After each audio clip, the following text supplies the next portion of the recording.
บรรดาผู้ที่ดีรอบคอบในทางของเขาก็เป็นสุขคือผู้ที่ดำเนินตามพระธรรมของพระเจ้าภารกิจมานาประจำวันเต็มใจเสนอมานาประจำวันเรื่องราวที่จะเสริมสร้างชีวิตฝ่ายจิตวิญญาณให้เข้มแข็งและเติบโตขึ้นในทางแห่งองค์พระเยซูคริสต์สวัสดีครับคุณผู้ฟังขอต้อนรับเข้าสู่ช่วงเวลาของรายการมานาประจำวันนะครับ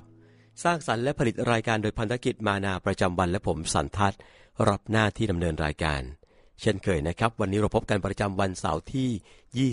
22เดือนสิงหาคมปีคศ2015ในหัวข้อสิ่งที่เราทำและพระวจนะของพระเจ้าที่จะศึกษาร่วมกันในวันนี้ก็ปรากฏอยู่ในพระธรรมสดุดีบทที่112นะครับ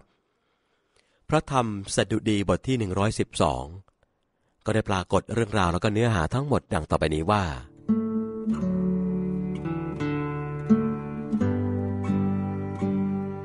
จงสรรเสริญพระเจ้าเถิดคนที่เกรงกลัวพระเจ้าก็เป็นสุขคือผู้ปิติยินดีเป็นอันมากในพระบัญญัติของพระองค์เชื้อสายของเขาจะทรงอานุภาพในแผ่นดินพวกคนเที่ยงธรรมจะรับพระพรทรัพย์สลิงคารและความมั่งคั่งมีอยู่ในเรือนของเขาและความชอบธรรมของเขาดำรงอยู่เป็นนิจความสว่างจะโผล่ขึ้นมาในความมืดให้คนเที่ยงธรรมพระองค์ทรงมีพระคุณทรงพระกรุณาและทรงชอบธรรมคนที่แสดงความเมตตาคุณและให้ยืมก็อยู่เย็นเป็นสุขคือผู้ที่ดำเนินการของเขาด้วยความยุติธรรมเพราะคนชอบธรรมจะไม่ถดถอยคนจะระลึกถึงเขาอยู่เป็นนิจเขาไม่กลัวข่าวร้ายจิตใจของเขายึดแน่นวางใจในพระเจ้าจิตใจของเขาแน่วแน่เขาจะไม่กลัวจนกว่าจะเห็นความประสงค์ต่อศัตรูของเขาสำเร็จเขาแจกจ่ายเขาได้ให้แก่คนยากจนความชอบธรรมของเขาดำรงอยู่เป็นนิจศักดิ์ของเขาจะได้รับเกียรติคนอธรรมเห็นเข้าก็โกรธเขาขบเคี้ยวฟันแล้วละลายไปความปรารถนาของคนอธรรมนั้นสูญเปล่า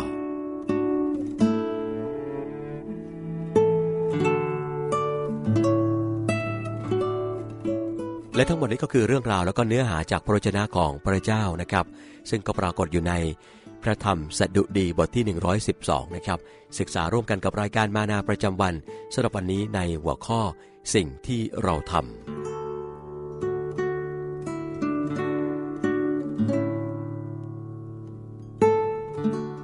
คุณผู้ฟังครับพ่อของผมบาดเจ็บสาหัสตอนถูกยิงที่ขาเมื่อท่านเป็นร้อยตรีได้นำผู้ใต้บังคับบัญชาบนเขา609ในแอฟริกาเหนือช่วงสงครามโลกครั้งที่2นะครับร่างกายของพ่อไม่เคยกลับมาเต็มร้อยอีกเลยผมเกิดหลังจากเหตุการณ์นั้นหลายปีและตอนเป็นเด็กผมไม่เคยรู้เลยว่าท่านบาดเจ็บคุณผู้ฟังครับผมมารู้ทีหลังนะครับตอนที่มีคนมาบอกว่าแม้พ่อจะเจ็บขาอยู่เป็นประจำแต่ท่านไม่เคยบ่นและไม่เคยใช้เป็นข้ออ้างที่จะไม่หาเลี้ยงครอบครัวคุณผู้ฟังครับพ่อแม่ของผมรักองค์พระผู้ช่วยรอดและสอนให้เรารักวางใจและรับใช้พระองค์นะครับไม่ว่าพวกท่านจะผ่านช่วงเวลาที่ดีหรือร้ายท่านทั้งสองก็วางใจในพระเจ้าทำงานหนักและรักเราอย่างไม่มีเงื่อนไขคุณผู้ฟังครับจากพระธรรมสุภาษิตบทที่14ข้อ26ได้กล่าวว่าความยำเกรงพระเจ้าทำให้คนอยู่อย่างอุ่นใจลูกหลานของเขาจะมีที่พึ่งนั่นคือสิ่งที่พ่อทำเพื่อครอบครัวนะครับไม่ว่าท่านจะเผชิญความยากลำบากเพียงใดท่านให้ที่ปลอดภัยแก่เราทั้งฝ่ายวิญญาณจิตใจและก็ร่างกายคุณผู้ฟังครับเราที่เป็นพ่อแม่สามารถให้ที่ปลอดภัยแก่ครอบครัวของเราได้ด้วยความช่วยเหลือของพระบิดาในสวรรค์ผู้ทรงสมบูรณ์พร้อมอีกทั้งความรักของพระองค์ล้ำลึกและยาวนานนิรันดร์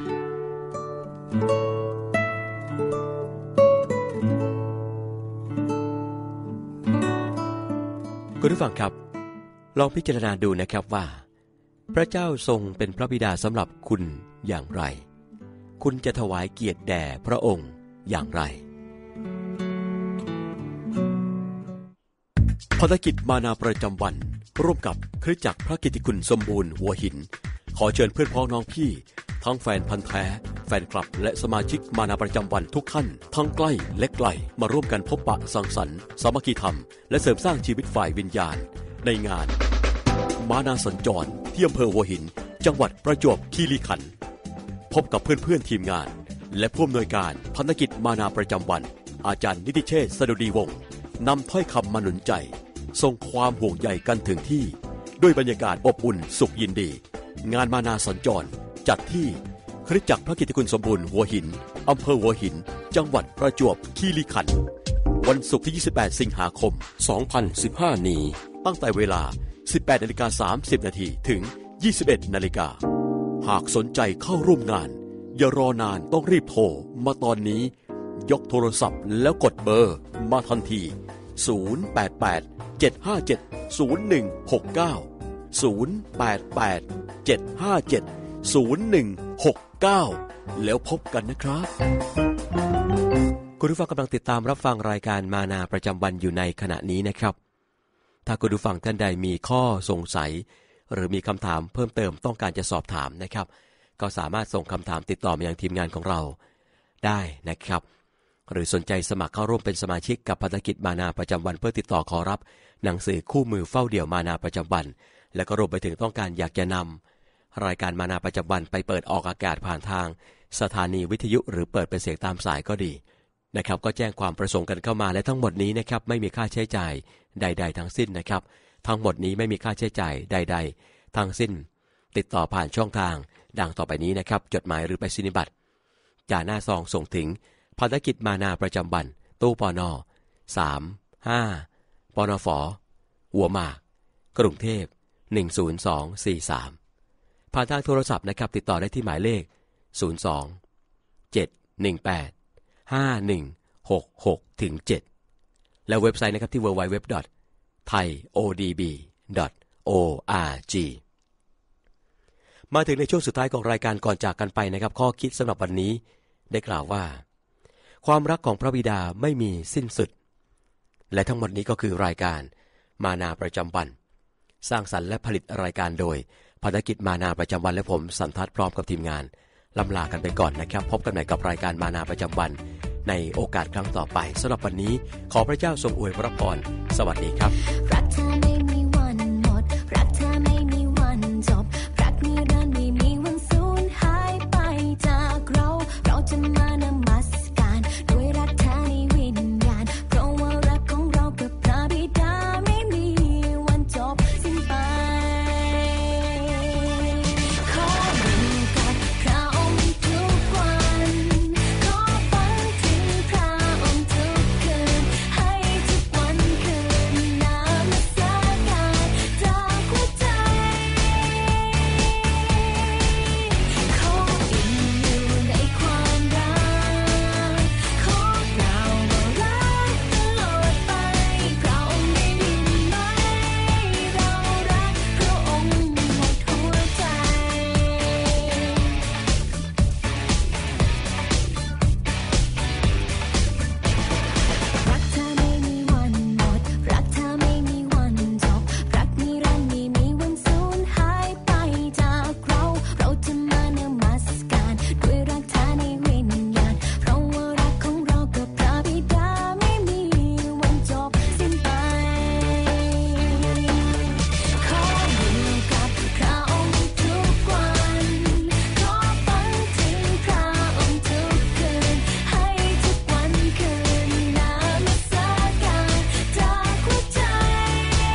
บรรดาผู้ที่ดีรอบคอบในทางของเขาก็เป็นสุขคือผู้ที่ดำเนินตามพระธรรมของพระเจ้า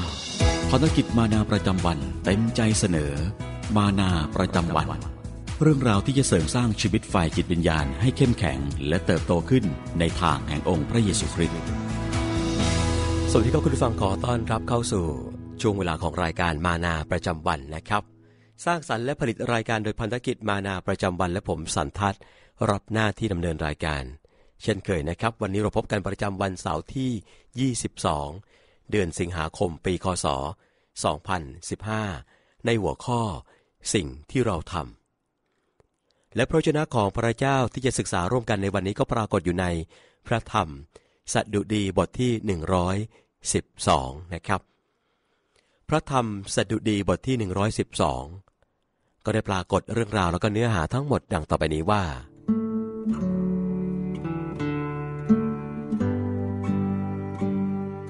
จงสรรเสริญพระเจ้าเถิดคนที่เกรงกลัวพระเจ้าก็เป็นสุขคือผู้ปิติยินดีเป็นอันมากในพระบัญญัติของพระองค์เชื้อสายของเขาจะทรงอานุภาพในแผ่นดินพวกคนเที่ยงธรรมจะรับพระพรทรัพย์สลิงคารและความมั่งคั่งมีอยู่ในเรือนของเขาและความชอบธรรมของเขาดำรงอยู่เป็นนิจความสว่างจะโผล่ขึ้นมาในความมืดให้คนเที่ยงธรรมพระองค์ทรงมีพระคุณทรงพระกรุณาและทรงชอบธรรมคนที่แสดงความเมตตาคุณและให้ยืมก็อยู่เย็นเป็นสุขคือผู้ที่ดำเนินการของเขาด้วยความยุติธรรมเพราะคนชอบ